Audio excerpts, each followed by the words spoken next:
Mobile phone subscribers will soon have the option to switch service providers without having to change their cell phone numbers. Nel Maribojoc tells us why. The Congressional Bicameral Conference Committee has approved the proposal seeking to provide mobile phone users with a lifetime personal cell phone number. Under Senate Bill 636 or the Mobile Number Portability or Lifetime Cell Phone Number Bill, phone users will have the option to keep their existing mobile numbers even as they switch networks or mode of subscription services from prepaid to postpaid. The bill requires that the process of transfer to other networks should not last for more than 2 days. The measure will also prohibit telcos from option of exclusivity or locking mobile devices to their respective network. Violators of this law may face a penalty of up to 4 million pesos in fines and possible revocation of telco franchise. The said bill could also benefit users who want to secure their contacts. In order to benefit from this bill, subscribers will need to register their SIM card. The other effects will be dahil dapat yung number naka-register dun sa tao, so you have to register your name. So with that, it will also somehow improve the security aspect because ngayon malalaman na natin kung sino ang may-ari ng phone number na yun. A cybersecurity expert, however, warns of the possible pitfalls of the bill, particularly the part on SIM card registration. This is amid reports on data breach involving multinational companies. Anything na of that sensitive nature, pwedeng magamit against other people. So, for purposes ng mobile number portability, we hope that the government will not ask for information that is absolutely not necessary. Like, kailangan pa bang malaman kung saan yung address ng person? For mobile subscriber Charis Gonzalez, ensuring her privacy is an utmost priority and she will not let any of her personal data to be leaked in social media. Kasi po, for security purposes po, for privacy purposes po. President Rodrigo Duterte is expected to sign the bill before the year ends. The National Telecommunications Commission will be given 6 months to draft the laws implementing rules and regulations. Nel Maribojoc, UNTV News and Rescue, Senate of the Philippines.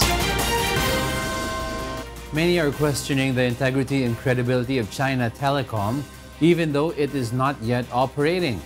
There are speculations that the said company is a threat to national security. Monokson will tell us why in this report. The United States and Australia are just two of the countries that banned China telcos to operate in their country. The reason? These telcos are allegedly a threat to national security. Recently, Ms. Latel, a consortium of Udena Corporation of Davao businessman Dennis Uy, and China Telecom was declared as a provisional new major player. Ms. Latel made a commitment to provide good service to the Filipino people. But the question is, what should be given greater consideration? National security or good service? For Pierre Tito Galia, a cybersecurity expert, there are many threats if China will penetrate the country's system. But he says that even before, China have already penetrated the Philippines. In fact, Wi-Fi routers, cell phone, and others are made in China. Even Globe and Smart once partnered with China to improve their service. I think nakakalimutan ng mga kritiko na yung networks ng PLDT saka yung networks ni Globe and a lot of yung mga smaller players na around the country like cable TV, satellite, and so on, ang ginagamit nilang technology, Chinese din naman. But according to Rosel Ray, also a cybersecurity expert, we can gain benefits when China become a part of our telecommunications industry. Maganda rin naman ang epekto sa ating bansa. Like, for example, again, ibuboost niya yung economy, lalakas ang ating internet, and based on studies, if you double the internet speed, ang equivalent nun ay ×2 ng economic growth. But the Department of Information and Communications Technology admitted that the Philippines have a failing grade when it comes to cybersecurity. In the program Get It Straight with Daniel Razon, the ICT Acting Secretary Eliseo Rio said that we are prone to hacking and data breach. Rio said that in time of the announcement of the new telco player is also the entry of a cybersecurity provider. A gated community will be established and will serve as a protection from hackers. Para tayong isang subdivision na kanya-kanyang bahay tayong nagagawa ng sarili nating lock. Pero yung whole subdivision walang gwardiya. Naka-open. Naka-open ho, no? So, ganyan ho tayo ngayon.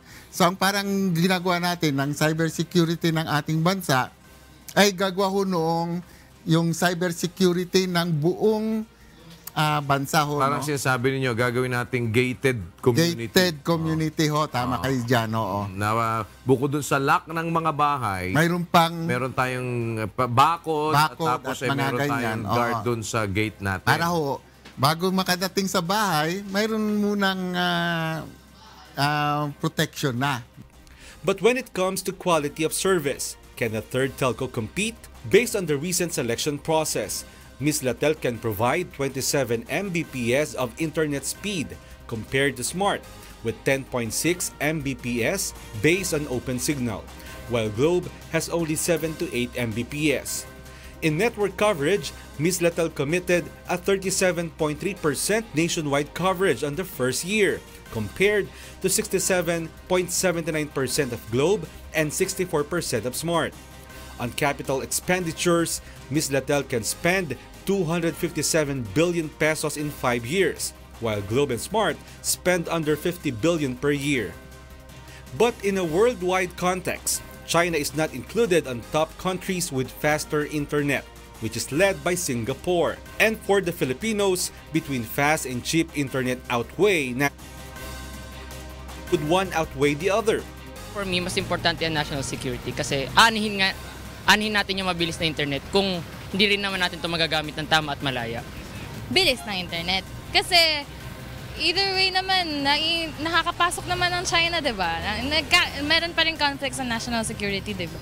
So, parang what's the use kung pipigilan pa sila? Kung mabuting bagay naman yung dala nila. So, for me po, parang sa national security po, para sa defense din natin. Kasi kung sa bilis lang po ng internet, kaya naman po natin mag-advance yan kung sa iba eh. Kasi may dami naman pong mga sa atin, mga professionals. The National Telecommunications Commission may possibly issue a resolution tomorrow if they will still allow PT&T and Sear Telecom to be the new major player in the country. Mon Hokson, UNTV, News and Rescue.